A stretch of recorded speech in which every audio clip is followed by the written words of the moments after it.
বেশ তাপপ্রবাহ চলছে, তারই মধ্যে মাঝে মাঝে বৃষ্টি হচ্ছে।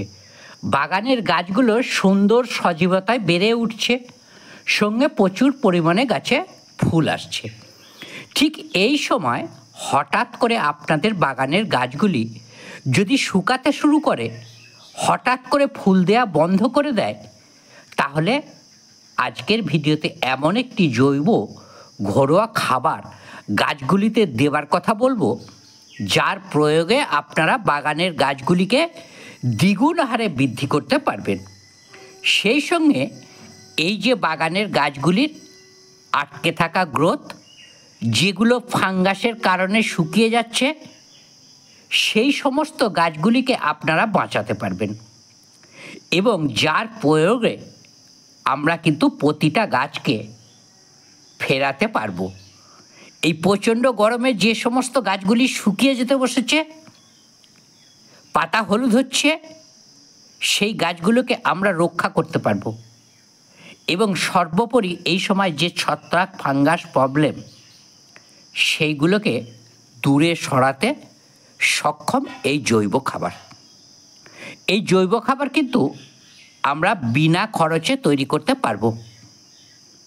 এই যে দেখছেন, এই জৈব খাবার তৈরি করার উপাদান আমাদের প্রত্যেকের বাগানেই কিন্তু আছে।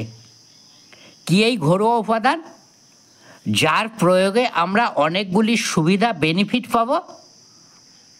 এটি এই সময় এতটাই কার্যকরী, যার প্রয়োগে আমাদের প্রত্যেকটা গাছই এই রকম সুন্দর সুন্দর ফুলে ভরে উঠবে। এই খাবারের এমনই গুণ, যতই টেম্পারেচার বাড়ুক না কেন, প্রতিটি গাছই কিন্তু এই রকম ফুলে ভরিয়ে দেবে। কিভাবে তৈরি করবেন, প্রসেসটা কি, কোন কোন উপাদান প্রয়োজন আছে, সেই উপাদানের আমাদের বাগানের গুরুত্ব কি আছে আমাদের জন্য, কিভাবে আমরা এই উপাদানকে ফাঙ্গিসাইড হিসাবে কাজে লাগাবো, কিভাবে কীটনাশক হিসেবে কাজ করবে, অন্যদিকে গাছকে ভরপুর পুষ্টি দেবে।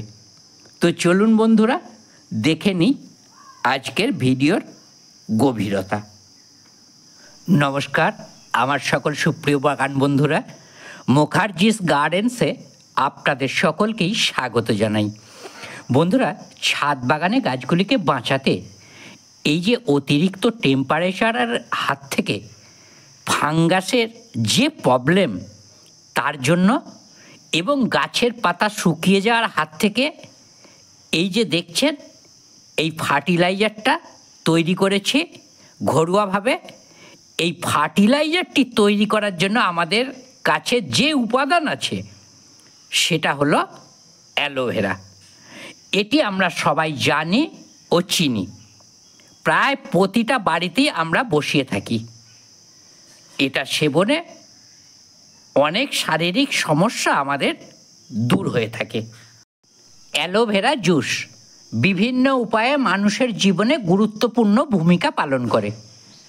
ওজন নিয়ন্ত্রণ, ডায়াবেটিস নিয়ন্ত্রণ, হজম শক্তি বৃদ্ধি, ত্বকের সমস্যা, ত্বককে আর্দ্র রাখতে, লিভার ভালো রাখতে বিভিন্ন কোম্পানি এই অ্যালোভেরাকে জুস তৈরি করে বোতলবন্দি করে বিক্রয় করে থাকেন। কিন্তু আমরা এই অ্যালোভেরাকে কাজে লাগাবো আমরা আমাদের বাগানের গাছের জন্য।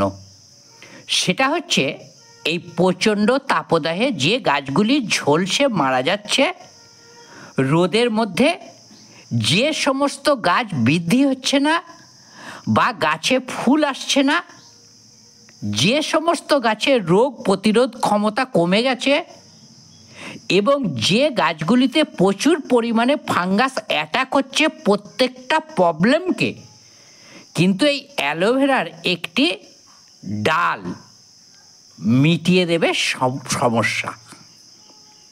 অ্যালোভেরাতে আছে ভিটামিন এ, বি, সি, ই এবং folic acid, calcium, magnesium, zinc, selenium, sodium, iron, potassium, copper, manganese রয়েছে।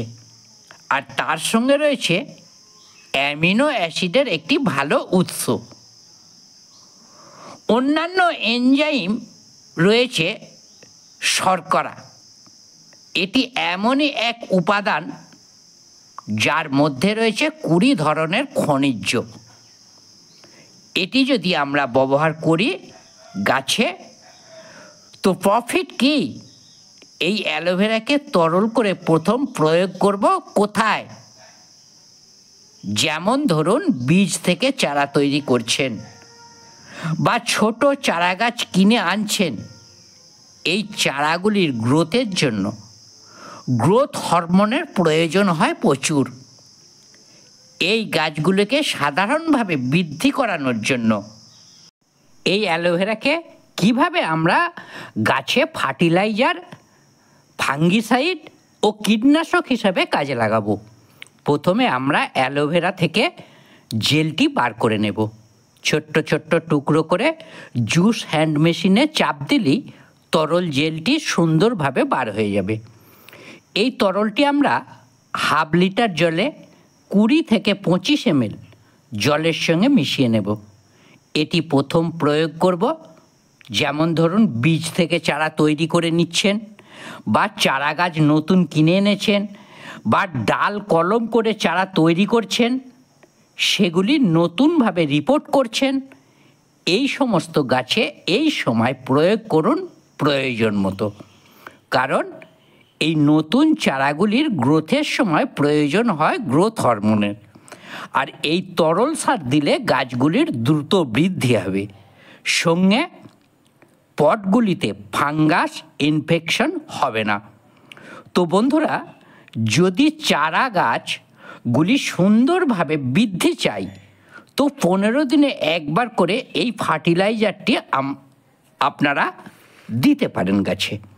যে সমস্ত গাছের বৃদ্ধি থমকে গেছে, ফুল কম আসছে, শাখা পোশাখা ঠিকভাবে বৃদ্ধি হচ্ছে না, এভাবে অ্যালোভেরার জেলটির সঙ্গে চা পাতার লিকার একসঙ্গে মিশিয়ে গাছে প্রয়োগ করুন। গাছের বৃদ্ধির মূল কাণ্ডারই নাইট্রোজেন, আর চায়ের লিকারে ভরপুর নাইট্রোজেন পাওয়া যায়।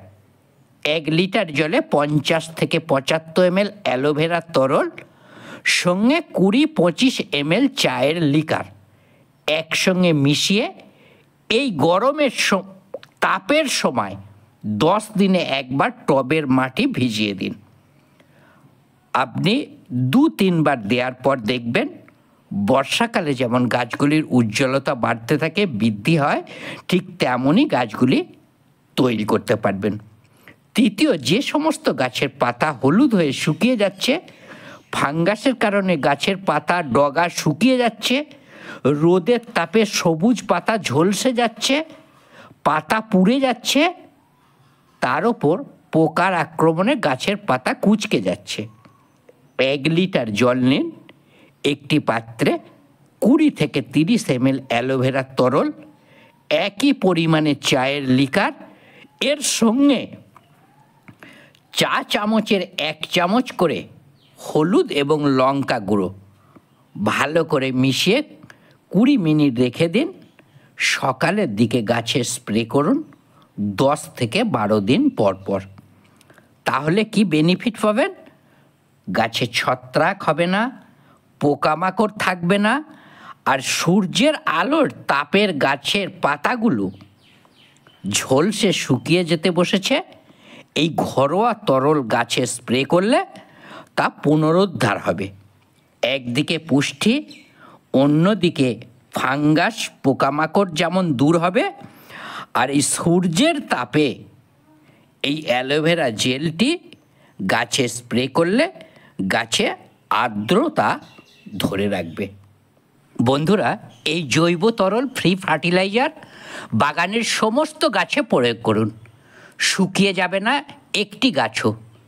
দ্রুত বৃদ্ধি, সবুজ সজীবতায় থাকবে গাছ, ফুল ফল সবজিতে ভরে উঠবে বাগান। ভিডিওটি ভালো লাগলে একটি লাইক এবং নিকট বন্ধুদের কাছে ভিডিওটি শেয়ার করার অনুরোধ করি। ভালো থাকুন, সুন্দর বাগান সকলে করুন। নমস্কার।